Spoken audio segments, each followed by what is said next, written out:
Y la verdad es que yo creo que vale la pena detenernos un momentito en este inicio del curso para que explicara algo de eso.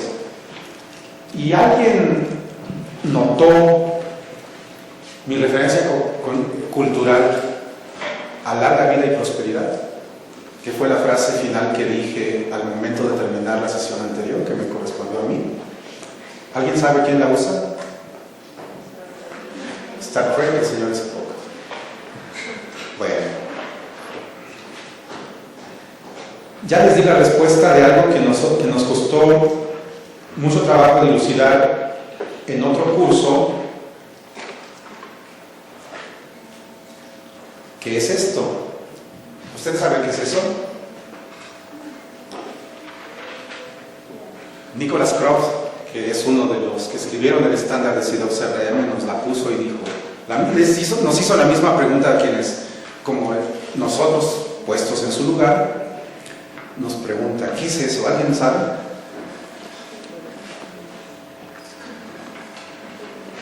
¿Conocen una cosa llamada Enterprise? ¿Conocen que esa máquina navega a velocidad warp? Pues lo que hace que esa máquina navegue a esa velocidad, que es muy próxima a la luz, es el motor warp. Este es el motor warp de Star Trek, de la nave Enterprise y de cualquiera de las naves de la flota interestelar. Disculpen las referencias culturales, y escogí a uno, pero es muy interesante esto en términos de cómo el corazón de CRM es un corazón distinto al que habitualmente nosotros estamos acostumbrados, y además de una ilustración muy curiosa, partamos de ciertas cosas. Para el modelo del estándar de CRM, el objeto ha quedado desplazado del centro de la descripción para convertirse en el evento específica con la cual describimos las cosas. Si ustedes se fijan, ahí tenemos los cinco elementos conceptuales que se me olvidaron el otro día, pero que son muy importantes que los vayan conociendo, porque todas las preguntas de la ciencia inician siempre de modo sencillo: ¿qué, quién, cuándo, cómo, dónde? Esas preguntas sencillas se responden con los elementos de descripción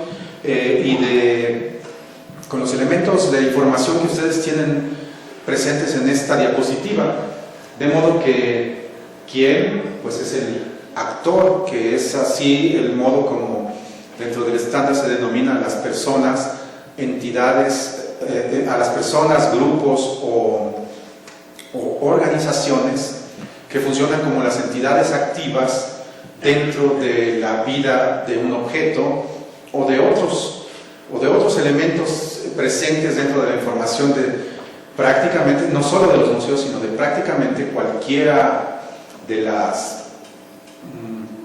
los procesos explicativos que tenemos que ver en el territorio de las humanidades o del conocimiento humano en general.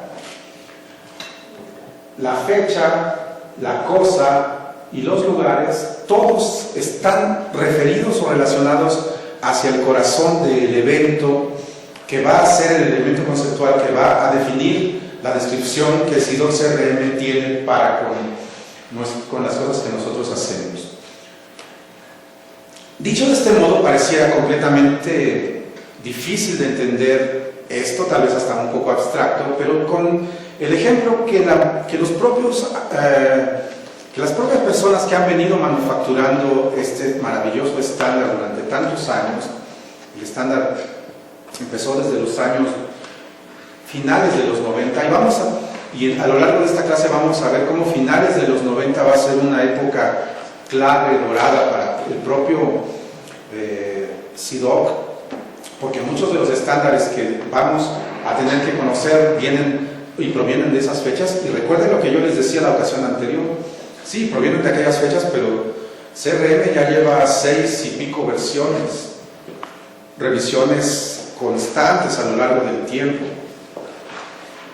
Pero todos empezaron, muchos de los estándares importantes empezaron por aquella época. Y entonces aquí Cuando los expertos en CRM hablan, suelen mostrar gráficos como los que yo estoy tomando aquí. Estos gráficos no son míos, son de los propios materiales que el propio CRM divulga para su conocimiento. Y explicado por pasos, es uno de los que me ha parecido como más fácil y claro para poderles hacer evidentes a nuestras audiencias en qué consiste este cochino estándar. Cochino porque el día que ustedes lean el documento base, van a pasar las de Caín, a menos de que estén muy involucrados con el ámbito de representaciones del conocimiento y desarrollo de ontologías formales en el área del cómputo, lo cual, dicho así, siempre suena un poco lejano y abstracto. De modo que nosotros, y ahí sí no creo que haya ningún problema, aquello que yo dije, olvídenlo, todos tenemos documentos, ¿verdad? Somos productores de documentos, creamos notas en nuestros cuadernos, un artículo que se va a publicar antes lo escribimos en Word, en fin, creamos documentos a diestra y siniestra con motivos recónditos, desde, llamándonos eso, o se te acabó el tiempo. Aquí hemos tenido muchos de esos. Cuando yo veo el cero me aterro, porque sé que el tiempo de la exposición se acaba. De modo que todos producimos documentos, y los documentos tienen, y esas serían las cosas blancas que están ahí, datos, información que la subrayamos porque nos es pertinente, porque creemos que tiene algo que decirnos, ¿no? De los documentos sale la información. ¿Y a dónde va la información? Podemos integrarla en distintos nodos que se pueden llamar relaciones extraídas, porque si ustedes se fijan en este par de documentos, hay uno que apunta a un nodo, pero hay otra información que con el siguiente documento confluye en el mismo nodo. ¿Les parece abstracto o les ha pasado? Ya. ¿Verdad que sí? Ya sabemos relacionar documentaciones. Dicho de otro modo, es esta la labor cotidiana que nosotros tenemos. Los datos aquí ya van teniendo nombre y cara. Y entonces los datos de nuestros documentos me dicen Museo de Cleveland, D. Johnson, Expedición Johnson, Etiopía, Hadar, Descubrimiento de Lucy, AL 288-1. ¿Alguien sabe de qué se trata la documentación hipotética y teórica que estamos utilizando en la base? Todavía no. El descubrimiento de Lucy. ¿Alguien sabe quién es Lucy? The Sky of Diamonds. Es un homínido y su nombre viene justo de la canción de los Beatles. Así es. Es uno de los homínidos más antiguos, que es mujer, así se llamaba Lucy, así le pusieron. Y entonces aquí tenemos distintos elementos de información extraídos de nuestra documentación referidas a una cosa que se llama el evento de descubrimiento del homínido Lucy. Ahí están las relaciones, las ligas. Y entonces podemos empezar a establecer líneas entre la información, porque la expedición Johnson trajo como consecuencia el descubrimiento de Lucy. Y el descubrimiento de Lucy trajo como consecuencia la extracción del espécimen al que le llamaron Lucy, pero también le llamaron AL 288-1. Lucy también es conocida como AL 288-1. Para aquellos que anhelamos controles de terminología en términos de control de autoridades, ahí tendríamos que decir que el homínido Lucy también se llama tal como lo dice la diapositiva. Todas estas son instancias. ¿Vieron ustedes cómo me costó trabajo a mí entender lo que era una instancia?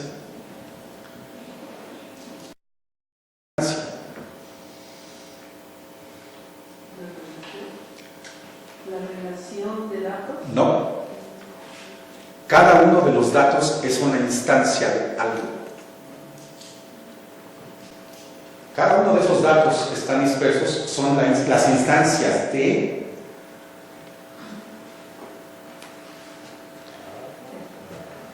¿a poco no está hermoso?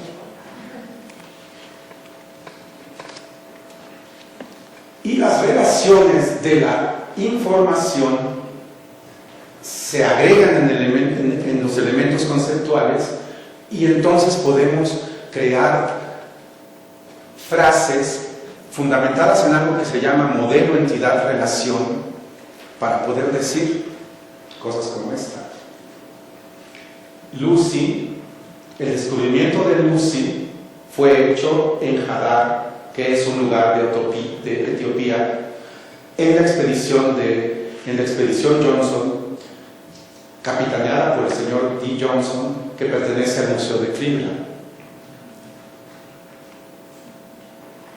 De modo que, además, el CRM nos promete, con el modelado de la información de nuestra documentación, proporcionarnos información no solo contextualizada a partir de las ideas rectoras de la información, sino también nos puede proporcionar frases distintas a las que tendríamos en cualquier otra base de datos. Porque la inteligencia del preguntarle a la base de datos algo subyace básicamente del usuario. Yo que estoy buscando a un autor, ¿qué autor? Diego Rivera.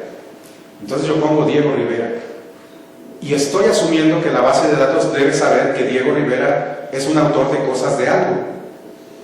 Todas esas nociones que en muchas bases de datos son preconcebidas, en CRM tienen que ser explícitamente puestas.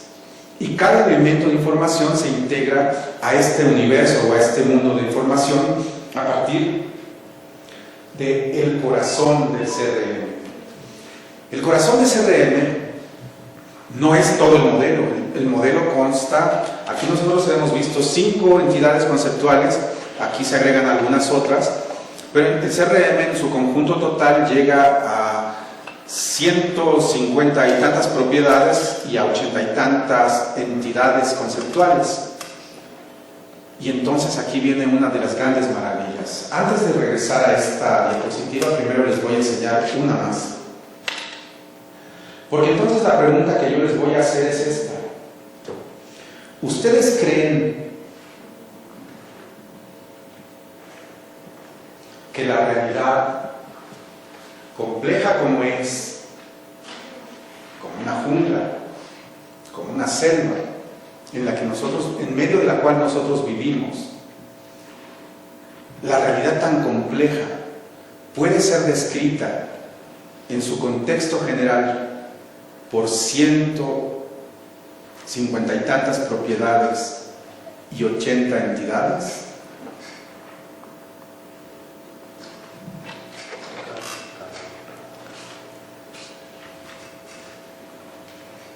Nosotros solemos generar conceptualizaciones de la realidad y siempre vamos a estar filtrándola a partir de lo que nosotros conceptualizamos de ella. Y vamos a querer un modelo tan eficiente como el CRM para poder modelar aquello que decimos de la realidad y poderlo verter en las bases de datos que se formalizarán con distintas metodologías en los metadatos que nos van a acabar por esa realidad de modo computacional.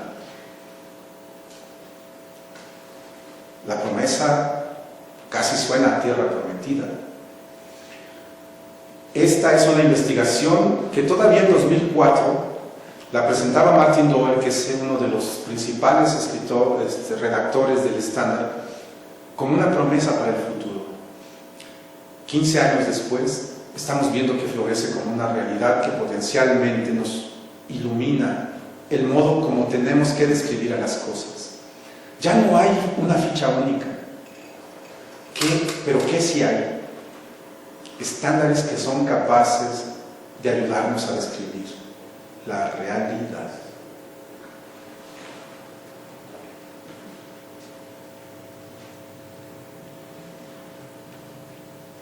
El flujo de información siempre se ha presentado como una supercarretera, en donde hay gentes que meten información en el input la capturan, ya ven, ahí a nuestros amigos de la Secut, capturando toda la cantidad enorme de información que tienen.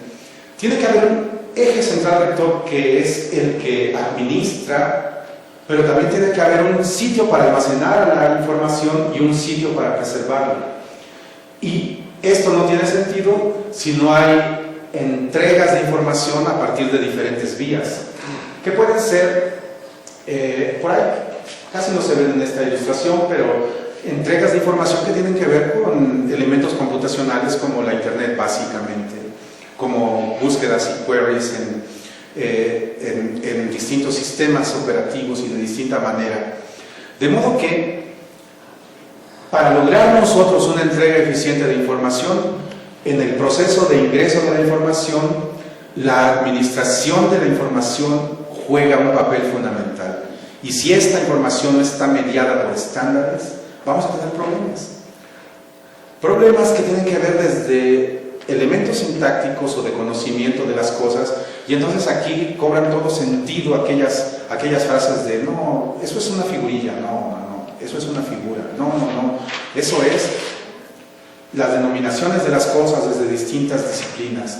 Los problemas de, para la numismática la seca es importante, pero es que la seca no es una fecha. No, bueno, pero sí, medio que sí es una fecha, pero combina la fecha con el lugar. Bueno, en realidad la seca es la expresión de un lugar y de un momento determinado.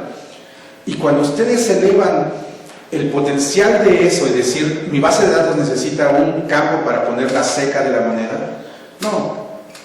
Tu base de datos necesita un elemento de información para poner la fecha y el lugar del objeto que tú estás diciendo y establecer una tipología.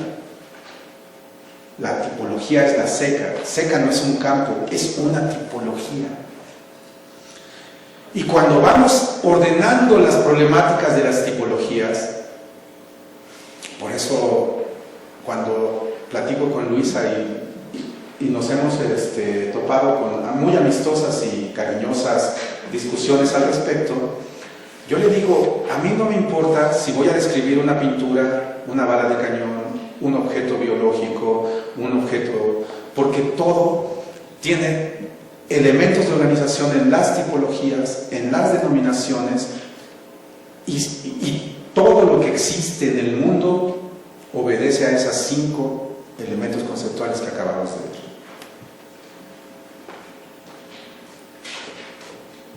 Al menos parcialmente. O sea, aquí va mi corazón, guau. Van estas cosas. Y ya nada más voy a gastarme otros minutitos más para explicar un pelito más en extenso la relación que existe entre las cosas y por qué el CRM, el corazón del CRM, está centrado en eventos. Es bonito cuando lo presento por primera vez, pero ya no tanto cuando necesito pasar las diapositivas.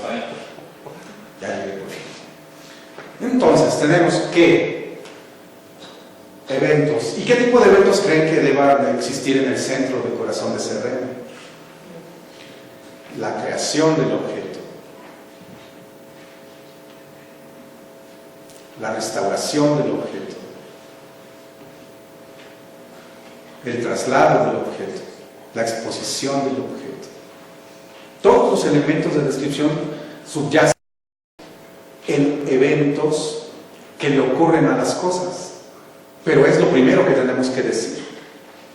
Y entonces, si yo digo, voy a describir a esta cosa, que por otro lado es un elemento persistente, porque hay elementos persistentes y no persistentes, y las ontologías computacionales suelen mediarse casi tanto como las filosóficas en cosas que tienen que partir de aquello que es una cosa y aquello que no lo es.